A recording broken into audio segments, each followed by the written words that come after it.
Tyler, I like you. Me too. You guys don't have an orgy? Oh, wow. I don't like you that much. No, okay. Yep, this is Tyler the Creator. Funny, creative, musically gifted, and expressive. Now, you may be wondering if he's just joking in this situation? Well, probably not.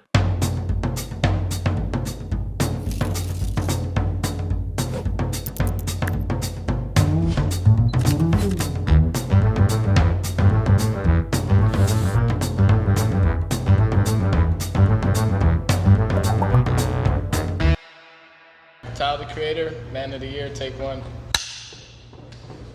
Tyler Gregory Okonma, better known as Tyler the Creator. Born on March 6, 1991 in Ladera Heights, California, Tyler Okonma was raised by a single mother. His father was absent, a theme that would echo in his earliest and most volatile lyrics. He taught himself piano at age 14. Before he even picked up a mic, he was designing imaginary album covers, crafting track lists, and drawing his own cartoons. Tyler was the kind of kid who turned nothing into something. Without expensive equipment or industry access, he began uploading songs to MySpace in the mid-2000s. The lyrics often controversial, but the vision was undeniable. He was part skater, part weirdo, but also creative. The seeds of chaos and creativity were planted early. From skateboarding to sneaking into music stores, Tyler soaked in culture. Pharrell was his idol, not just musically, but aesthetically. And soon, Tyler would build a world that felt entirely his own. Exactly. In 2007, the fuse was lit. Odd Future burst into the underground. The collective was loud, raw, and rebellious. Odd Future didn't wait for the industry to notice them.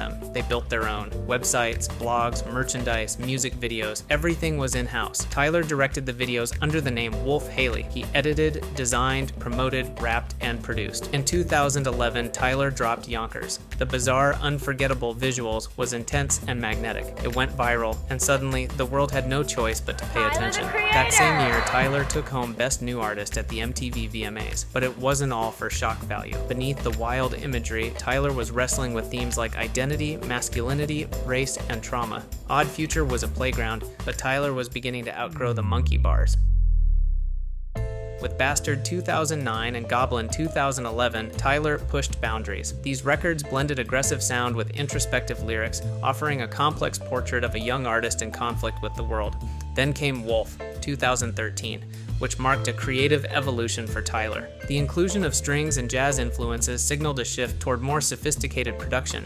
Tracks like Answer and IFHY revealed deeper storytelling and emotional nuance. The rage was still present, but now it was structured, composed even. Then came Cherry Bomb 2015, Tyler at his most unpredictable. The album was loud, chaotic, and unapologetically experimental. Critics were split, fans were unsure. Each album felt like a chapter in a bigger story, and each release carved out more of who he was, untamed, evolving, and unapologetically himself. Yo, girlfriend look like my mom. Tyler was shaping his sound, his style, and soon he'd reach a creative high point that no one could ignore. And what came next proved it. Can I get a kiss? And can you make it last forever? In 2017, Flower Boy arrived, and everything shifted. Tyler traded shock for sincerity, trading rough edges for smooth, soul-infused sounds. The lyrics turned inward, and with them came speculation about his sexuality, but he never gave a straight answer. With tracks like See You Again, Tyler delivered beauty, vulnerability, and complexity. Flower Boy wasn't just a turning point, it was a full transformation. Critics finally saw what fans already knew. Tyler wasn't a gimmick, he was a composer, a storyteller. In interviews, he talked about chord progressions, jazz influences, and the frustrations of being labeled just a rapper. Tyler hated boxes. With Flower Boy, he shattered his own. If Flower Boy was Tyler's rebirth, Igor was his revolution, released in May 2019. With it, he stepped out of the rapper box and into full composer mode, blending synthpop, R&B, funk, and hip-hop into one cohesive vision. The album plays like an emotional arc. From obsession to heartbreak to healing, Igor tells a love story through layers. Sonic choices that speak louder than lyrics. Key changes mimic shifting moods, while vocal distortion captures the messiness of real emotion. He wrote, produced, and arranged the entire album. There was no co-pilot. Tyler was the orchestra. Every track bled with emotion. On Earthquake, he begs someone not to leave. On A Boy Is a Gun, he grapples with the push and pull of toxic love. New Magic Wand simmers with jealousy and violence. It's beautiful, it's ugly, but it's Tyler. Igor won Best Rap Album at the 2020 Grammys. It shattered what a rap album could be. Tyler himself called the win bittersweet, saying the label rap was often used as a lazy shorthand for music made by black artists, even when it defied genre. That honesty, that need to speak the truth, even in the face of reward, is exactly why Tyler is different. But Tyler's creativity extends far beyond music. Fashion has always been another outlet, a second language. In 2011, he launched Wang, a brand built around his unmistakable style. Bright colors, bold clashes, preppy chaos, and fearless self-expression. What began as odd future merch quickly evolved into a full-fledged label with its own voice. Wang's collections range from pastel varsity jackets and flame print socks to luxe cardigans and pearls. It's punk energy wrapped in prep school polish. 100% Tyler. Wang isn't just fashion, it's a connection with his fans. His Converse collabs gave the Chuck 70 new life. His Golf Le Fleur scents capture feelings: lavender, sunshine, self-love. His Lacoste collection, a surreal remix of tennis tradition. That's Tyler's gift, turning convention into art, then tearing up the blueprint. And what sets it apart? He wears his designs like skin, not for show, not for hype, but because they reflect who he is. That kind of self-assurance doesn't need to shout, it just shines.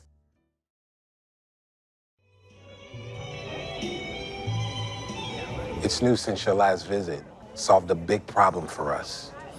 What to do when a patient wants to leave. Tyler's vision reaches far beyond the music or fashion. It extends into film. Operating under the alias Wolf Haley, he directs most of his own music videos. But these aren't just visuals, they're vital pieces of his storytelling. Think Yonkers with those eerie close-ups, or See You Again with its dreamy pastels. Every frame has Tyler's fingerprints on it. He picks the colors, sets the vibe, and makes sure every second feels like him. Even his release strategies feel more like film premieres than album drops. When Call Me If You Get Lost arrived in 2021, it came dressed for the occasion. Luxury travel, vintage trunks, globe-trotting excess. The visuals were cinematic, led by Tyler's alter ego, Tyler Baudelaire, a stylish narrator with a touch of mischief. The tour felt like stepping into his imagination. Massive props, immersive lighting, and stage design that rivaled Broadway. Tyler didn't just perform, he crafted an experience. Every show was theater, every album, a film. Tyler's creativity isn't just a product of talent, it's a product of bravery. In a world quick to box artist in, it takes real courage to follow your own vision, to be called weird, problematic, or too much, and still keep going. But that's the core of Tyler's philosophy. Don't just try to stand out, be unapologetically yourself. Like, I'm not depressed at all. And a lot of people mix up depression with self-awareness. Yeah. And like someone's like, dude, this album depressed. I'm like, no, I never said I was depressed. I'm lonely, but I'm having the most fun of my goddamn life.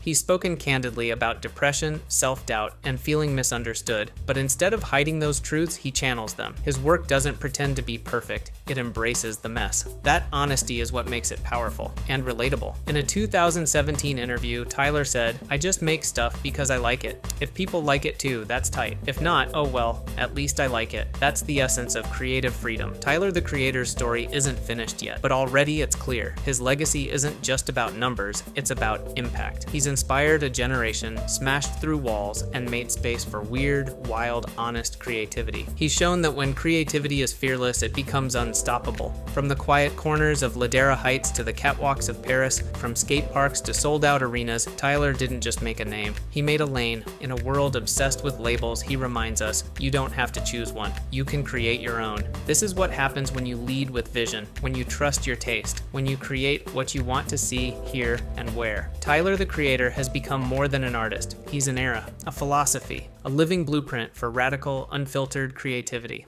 And the best part? He's just getting started. Imagine.